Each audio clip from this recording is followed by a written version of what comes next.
So good morning guys और आपके क्रिक exam channel में आप सभी का स्वागत है। तो आज के इस वीडियो में 15 जनवरी के इंपॉर्टेंट करंट अफेयर्स को हम लोग कवर करेंगे। तो हमारा पहला प्रश्न क्या है, हाल ही में पुर्तगाल में किसे भारतीय राजदूत एम्बेसडर के रूप में नियुक्त किया गया? तो आंसर होगा मनीष चौहान को। तो अभी हाल ही में मनीष चौहान को भारत सरकार ने पुर्तगाल में भारत के नए राजदूत के रूप में नियुक्त किया है। तो एक तो इनका नाम याद रखना, और अभी कुछ दिन पहले ही हमने पढ़ा था वीरेंद्र कुमार पॉल के बारे में, सोमालिया में भारतीय राजदूत बनेंगे। तरुण कुमार ये एनसीसी के डायरेक्टर जनरल बने, और Sanjay Kapoor all India chess federation के नए प्रेसिडेंट बने थे। अब बात पुर्तगाल की है, तो ये रहा मैप में पुर्तगाल।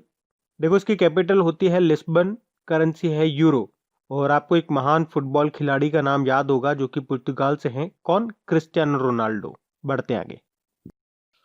और देखिए गाइस, बैंक एग्जाम को क्रैक करना आसान नहीं है, पर नामुमकिन भी नहीं है अगर आपकी स्ट्रेटेजी सही है तो। और सही स्ट्रेटेजी है, ढेर सारी प्रैक्टिस है, और प्रैक्टिस कीजिए अनअकैडमी बैंक कॉम्बैट के साथ। जानिए अपनी ऑल इंडिया रैंक और जीतिए एक्साइटिंग प्राइजेस भी। तो देखते हैं क्या है ये अनअकैडमी बैंक कॉम्बैट। तो ये एक फ्री टेस्ट सीरीज है जो हर ऑल्टरनेट संडे को होगी, और इसमें होंगे बेस्ट क्वेश्चंस जो बनाए हैं इंडिया के बेस्ट एजुकेटर्स ने, और हर क्वेश्चन का होगा डिटेल वीडियो सॉल्यूशन। तो बैंक कॉम्बैट में हर क्वेश्चन के बाद दिखेगा आपको अपना लाइव ऑल इंडिया रैंकिंग और स्कोर। तो पार्टिसिपेट कीजिए और अपनी तैयारी को ले जाइए नेक्स्ट लेवल पे। तो अब बात करते हैं प्राइजेस की। तो देखिए, जिसका रैंक 1 होगा उसको मिलेगा 1 साल का Unacademy plus subscription. Second rank वाले को मिलेगा 6 महीने का प्लस सब्सक्रिप्शन, और थर्ड रैंक वाले को मिलेगा 3 महीने का प्लस सब्सक्रिप्शन। और अगर आपकी रैंक 4 से लेके 200 तक है तो आपको मिलेगा 1,000 रुपए का अमेजन वाउचर। तो कॉम्बैट ये स्टार्ट हो रहा है 17 जनवरी सुबह 10 बजे से। तो जल्दी नीचे डिस्क्रिप्शन में जो लिंक है उस पर क्लिक करके अपने आप को एनरोल करिए और अपनी तैयारी शुरू करिए। और अगर आप फर्स्ट टाइम अनअकैडमी पर आ रहे हैं तो यूज करें मेरा अनलॉक कोड क्रिक एग्जाम 10, एनरोल करें टेस्ट में फॉर फ्री, और एक्सपीरियंस करें अनअकैडमी प्लेटफॉर्म को। इतना ही नहीं, अगर आप अनअकैडमी का प्लस सब्सक्रिप्शन भी लेंगे तो इस कोड से आपको 10% का इंस्टेंट डिस्काउंट भी मिलेगा। तो जल्दी कीजिए, और अगर आपको और भी कोई जानकारी चाहिए तो सारे लिंक आपको नीचे डिस्क्रिप्शन में मिल जाएंगे। अभी हम बढ़ते आगे। फिर है, हाल ही में किस राज्य सरकार ने करुणा अभियान 2021 को शुरू किया? तो आंसर होगा गुजरात सरकार ने। तो गुजरात सरकार हर साल 10 से 20 जनवरी के बीच में ये करुणा अभियान चलाती है। अच्छा, क्या है ये अभियान? तो इस अभियान में हर साल पतंगबाजी में घायल होने वाले पक्षियों को बचाने और उनका इलाज किया जाता है इस अभियान के अंतर्गत। और आपको बता दूं कि करुणा अभियान के तहत 50,000 से ज्यादा पक्षियों और जानवरों को बचाया जा चुका है। अब गुजरात की बात है तो ये रहा मैप में गुजरात। देखो इसकी कैपिटल गांधीनगर है, मुख्यमंत्री है विजय रूपानी, और गवर्नर है आचार्य देवव्रत।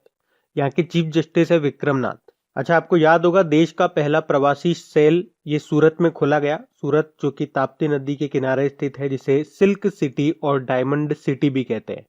उसके अलावा भारत का पहला लिथियम रिफाइनरी पार्क स्थापित किया जाएगा गुजरात में, और अहमदाबाद में बनेगा देश का सबसे बड़ा कार्डियक अस्पताल। उसके अलावा फायर सेफ्टी अप्रूवल के लिए online portal fire safety compliance portal को शुरू करने वाला पहला राज्य बना गुजरात। और दुनिया का सबसे बड़ा हाइब्रिड नवीकरणीय ऊर्जा पार्क रिन्यूएबल एनर्जी पार्क स्थापित किया गया गुजरात के कच्छ में, और इसकी कैपेसिटी है 30,000 मेगावाट की। उसके अलावा दुनिया का सबसे बड़ा खिलौना संग्रहालय ये गुजरात में बनाया जाएगा। उसके अलावा दुनिया का सबसे बड़ा ग्रीनफील्ड जिंक स्मेल्टर ये स्थापित किया जाएगा गुजरात में। और आप यहाँ से ध्यान रख सकते हो कि नीति आयोग ने जो निर्यात तैयारी सूचकांक यानी कि एक्सपोर्ट प्रिपेयर्डनेस इंडेक्स 2020 जारी किया था, उसमें टॉप पे रहा था गुजरात। और department for promotion of industry and internal trade की रैंकिंग में भी टॉप पे रहा था गुजरात।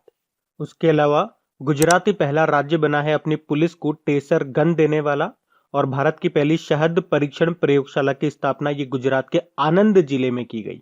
देखो गुजरात में आपको गिर नेशनल पार्क मिलेगा, ब्लैक बग नेशनल पार्क मिलेगा, वंसड़ा नेशनल पार्क मिलेगा, और मरीन नेशनल पार्क मिलेगा। एक न्यूक्लियर पावर प्लांट भी है यहाँ पे, काकरापार न्यूक्लियर पावर प्लांट, ये भी आपको मिलेगा गुजरात में। बढ़ते आगे। फिर है, हाल ही में आईसीसी की बोर्ड बैठकों के लिए किसे बीसीसीआई का आधिकारिक प्रतिनिधि चुना गया है? तो आंसर होगा जय शाह को। तो अभी आईसीसी की बोर्ड बैठकों के लिए जय शाह को बीसीसीआई का आधिकारिक प्रतिनिधि चुना गया है। ये बीसीसीआई के सचिव हैं और अमित शाह के बेटे हैं। तो ये बीसीसीआई अध्यक्ष सौरव गांगुली की जगह लेंगे। अच्छा, बीसीसीआई मतलब board of control for cricket in India, जिसकी स्थापना 1928 में हुई। हेडक्वार्टर वानखेड़े स्टेडियम में है, मुंबई। और अध्यक्ष तो आप जानते ही हो, सौरव गांगुली हैं, 39th नंबर के हैं वो। अच्छा, अभी आपको याद होगा बीसीसीआई ने सीनियर नेशनल सिलेक्शन कमेटी का चेयरमैन किसे नियुक्त किया? चेतन शर्मा को। ये तो बात हो गई बीसीसीआई की। और बाकी आईसीसी इंटरनेशनल क्रिकेट काउंसिल से एक सबसे इंपॉर्टेंट क्वेश्चन आप याद रखो, यहाँ के नए अध्यक्ष कौन बन गए? ग्रेग बार्कले, जो कि न्यूजीलैंड से है। बाकी हेडक्वार्टर तो आप जानते ही हो, दुबई यूएई में है और सीईओ मनु साहनी है। बढ़ते आगे। फिर है, हाल ही में वॉर टाइम गैलेंट्री अवार्ड से किसे सम्मानित किया गया? तो आंसर होगा के पलानी को। तो तमिलनाडु के रामनाथपुरम निवासी के पलानी को वॉर टाइम गैलेंट्री अवार्ड से सम्मानित किया जाएगा। तो पूर्वी लद्दाख की गलवान घाटी के वक्त चीन के सैनिकों से झड़प के दौरान हवलदार के पलानी शहीद हुए थे और अभी 26 जनवरी को मरणोपरांत उनको ये सम्मान दिया जाएगा। तो इनका नाम याद रखना। बाकी शुभ्रा शर्मा युवा वैज्ञानिक पुरस्कार 2020 जीता इन्होंने। और डॉक्टर शेला केनी राष्ट्रीय फ्लोरेंस नाइटिंगेल पुरस्कार 2020 इन्होंने जीता। और Ranjit Singh Disale global teacher peace prize जीतने वाले पहले भारतीय बने थे ये। तो ये भी नाम इंपॉर्टेंट रहेंगे। बढ़ते आगे। किस एम्स ने लगातार तीसरी बार कायाकल्प पुरस्कार जीता है? तो आंसर होगा एम्स भुवनेश्वर। तो अभी भुवनेश्वर में जो एम्स है उसने लगातार तीसरी बार कायाकल्प पुरस्कार जीता है।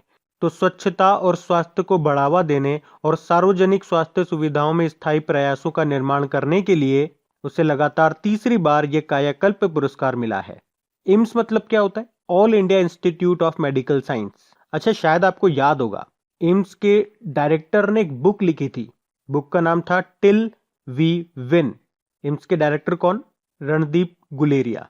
इनके साथ दो और डॉक्टर थे जिनके साथ इन्होंने ये बुक लिखी थी। वो दो डॉक्टर के नाम है चंद्रकांत लहेरिया और गगनदीप कांग। और बुक का नाम है टिल वी विन। तो वो भी याद रखना। बढ़ते आगे। फिर है, हाल ही में जारी ब्रेकआउट इकोनॉमीज में भारत किस स्थान पर रहा? तो आंसर होगा चौथे स्थान पे।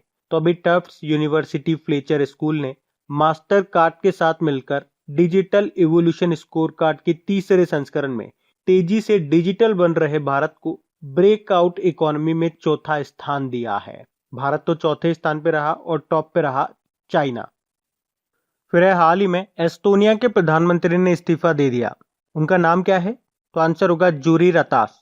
तो अभी एस्टोनिया के जो प्रधानमंत्री थे जूरी रातास, उन्होंने भ्रष्टाचार के आरोपों को लेकर प्रधानमंत्री के पद से इस्तीफा दे दिया है। बाकी अलेक्जेंडर एलिस की बात करेंगे तो ब्रिटेन में भारतीय उच्चायुक्त बनेंगे, यानी कि हाई कमिश्नर। मारा गोमेज, ये फुटबॉल खेलने वाली पहली ट्रांसजेंडर महिला है, अर्जेंटीना से हैं ये। और एवा मुर्तो अभी एक दिन के लिए फिनलैंड की प्रधानमंत्री बनी थी। वैसे फिनलैंड की प्रधानमंत्री सना मारिन है।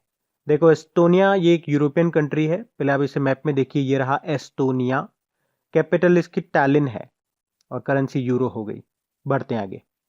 फिर है, हाल ही में किसने स्वदेशी रूप से एक माइक्रोकॉप्टर विकसित किया है? तो आंसर होगा जीवाई के रेड्डी ने। तो भारतीय सेना के एक अधिकारी हैं ये लेफ्टिनेंट कर्नल जीवाई के रेड्डी, जिन्होंने स्वदेशी रूप से एक माइक्रोकॉप्टर को डेवलप किया है।